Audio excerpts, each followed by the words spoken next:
Hi friends, আমরা আগের ক্লাসে একটা মেজর টপিক শেষ করে ফেলেছি। টপিকটা হচ্ছে ইন্ডিয়াস ভেরিয়াস ইন্ডাস্ট্রিয়াল পলিসিস। তো আজকের ক্লাসে আমরা নতুন টপিক শুরু করতে যাচ্ছি। তার আগে চলো আমরা একবার দেখে নেই আমরা এই চ্যাপ্টারের বা রোড ম্যাপের এই চ্যাপ্টারের যে রোড ম্যাপ আছে সেই রোড ম্যাপের কত দূর পর্যন্ত এগিয়েছি আর ভবিষ্যতে আরও কত দূর পর্যন্ত এগোতে হবে। আমরা এই চ্যাপ্টারকে 9টি মেজর অংশে ভাগ করেছিলাম। তার প্রথম অংশটা হচ্ছে ইন্ট্রোডাকশন, সেকেন্ড অংশ হচ্ছে India's various industrial policies, third topic হচ্ছে পিএসইউ বা পাবলিক সেক্টর আন্ডারটেকিংস। প্রথম দুটো টপিক শেষ করেছি, আজ আমাদের নতুন মেজর টপিক শুরু করার কথা। তো চলো শুরু করছি। তো আগে আমরা বুঝি যে পাবলিক সেক্টর আন্ডারটেকিংস এগুলো কী। যখন কোনো একটা কোম্পানি, প্রাইভেট বডি এবং গভর্নমেন্ট বডি দুটো এন্টিটি মিলে এগ্রিমেন্টের মাধ্যমে ইনভেস্টমেন্টের মাধ্যমে কোনো একটা কোম্পানি দাঁড় করায় বা এন্টারপ্রাইজ দাঁড় করায়, তখন সেটাকে বলা হয় পাবলিক সেক্টর আন্ডারটেকিংস বা পিএসইউ। ঠিক আছে? আচ্ছা, এই রকম পিএসইউ কত রকমের হয়? পিএসইউ মূলত 3 রকমের হয়।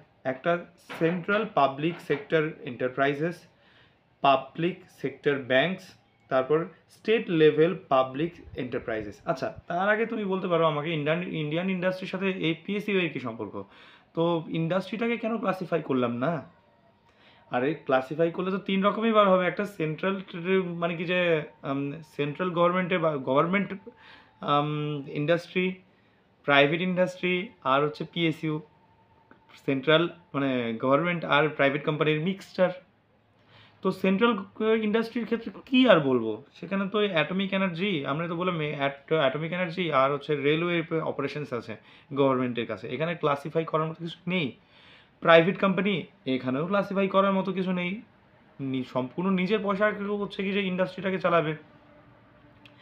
বাকি রইল পিএসইউ, পাবলিক সেক্টর আন্ডারটেকিংস। হ্যাঁ, এটাকে আমরা ক্লাসিফাই করতে পারি কীরকম ক্লাসিফিকেশনস, যেমন হচ্ছে central public sector enterprise, public sector banks, state level public enterprises.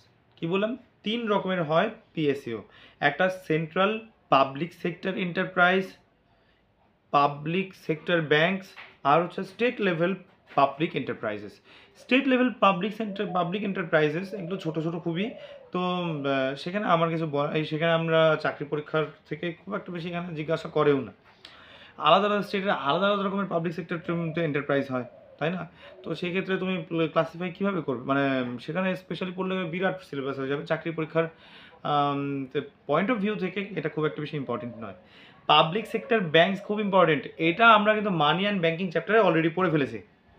তাহলে তোমরা বুঝে গেল পাবলিক সেক্টর ব্যাংকস এক ধরনের হচ্ছে পিএসইউ, যেখানে কিনা মানে গভর্নমেন্টও শেয়ার খাটায়, মানে সেখানে গভর্নমেন্টেরও শেয়ার আছে আবার প্রাইভেট কোম্পানিরও শেয়ার আছে। এবার হলো সেন্ট্রাল পাবলিক সেক্টর এন্টারপ্রাইজ। এটা আমরা বুঝি আগে। এটার অর্থ সেন্ট্রাল গভর্নমেন্ট আর সঙ্গে প্রাইভেট বডি কম্বাইন করে কোনো একটা এন্টারপ্রাইজ বা কোম্পানি বা এন্টিটি চালাচ্ছে। ওকে, তো সেন্ট্রাল পাবলিক সেক্টর এন্টারপ্রাইজ বা সিপিএসি আগে নিয়ে বুঝি, মানে নিয়ে পড়াশোনা করে চলো। তো এই সিপিএসি হচ্ছে আবার 3 রকমের হয়। একটা মিনিরত্না, নবরত্না, মহারত্ন। কি বললাম? মিনিরত্না, নবরত্না, মহারত্ন। তো এই 3টে রত্নের মধ্যে আমরা আজ মিনিরত্ন নিয়ে আলোচনা করব। তো চলো মিনিরত্ন নিয়ে পড়াশোনা করি। তো মিনিরত্ন মূলত 2 রকমের, একটা ক্যাটাগরি 1 মিনিরত্ন আর একটা ক্যাটাগরি 2 মিনিরত্ন। প্রথমে আসি আমরা ক্যাটাগরি 1 মিনিরত্ন। ওকে, ক্যাটাগরি 1 কোনো একটা কোম্পানিরকে মিনিরত্ন স্ট্যাটাস পাওয়ার জন্য তাকে 3 বছর পর পর প্রফিট দেখাতেই হবে। ওকে, কি বললাম? এই স্ট্যাটাস পাওয়ার জন্য মিনিরত্ন মানে পিএসইউ এর ক্ষেত্রে কিন্তু শুধুমাত্র, এমন নয় প্রাইভেট কোম্পানি মিনিরত্ন পেয়ে যাবে এমন নয়। তাহলে পিএসইউকে মিনিরত্ন ক্যাটাগরি পাওয়া মানে স্ট্যাটাস পাওয়ার জন্য তাকে 3 বছর পর পর প্রফিট পেতে হবে। আবার প্রি ট্যাক্স প্রফিট হচ্ছে 30 কোটি টাকা বা তার থেকে বেশি হতে হবে। মানে মিনিমাম 30 কোটি টাকা প্রফিট হতে পারে এই 3 বছরের মধ্যে কোনো একবার, প্রতি 3 বছর কোনো একবার 30 কোটি টাকার প্রফিট দেখাতে হবে প্রি ট্যাক্স, মানে ট্যাক্সটা ডিডিউস হওয়ার আগে। আমার প্রফিট হলো 30 কোটি টাকা, এবার প্রফিট হিসেবে কর্পোরেট ট্যাক্স আমাকে পরে দিতেই হবে। ওই কর্পোরেট ট্যাক্স দেওয়ার আগে আমাকে প্রফিট দেখাতে হবে মিনিমাম 30 কোটি টাকা, সেটা 3 বছরে একবার। ঠিক আছে, তাহলে দুটো গেল। একটা হচ্ছে গিয়ে প্রথম পয়েন্ট হচ্ছে 3 বছর হচ্ছে আমাকে প্রফিট দেখাতে হবে, আবার যে কোনো 3 বছরের 1 বছর হচ্ছে আমাকে 30 কোটি টাকার বেশি প্রফিট দেখাতে হবে। এবার আসি আমরা সেকেন্ড টপিকে। এবার গভর্নমেন্টের অ্যাপ্রুভাল ছাড়াই এইসব মিনিরত্ন কোম্পানিগুলো 300 কোটি টাকা পর্যন্ত এরা ক্যাপিটাল এক্সপেন্ডিচার করতে পারে। ক্যাপিটাল এক্সপেন্ডিচার মানে এমন একটা খরচ করা যার সাহায্যে ভবিষ্যতে ইকোনমিক লাভ আরও বেশি হবে, অর্থনৈতিক লাভ বেশি হবে বা টাকা কামানো যেতে পারে, এরকম একটা এক্সপেন্ডিচার করলো, তাই না? তো এটাই হচ্ছে গিয়ে, তার মানে গভর্নমেন্টের অ্যাপ্রুভাল ছাড়া এরা 300 কোটি টাকার মতো মানে এক্সপেন্ডিচার করতে পারবে, অথবা যা লাভ আছে পুরোটাই করতে পারবে, কিন্তু সেটা সেই লাভটা যেন 300 কোটি টাকার নিচে হয়। ঠিক আছে, আচ্ছা এবার আসি আমরা ক্যাটাগরি 2 মিনিরত্ন কোম্পানি। ক্যাটাগরি 3 মানে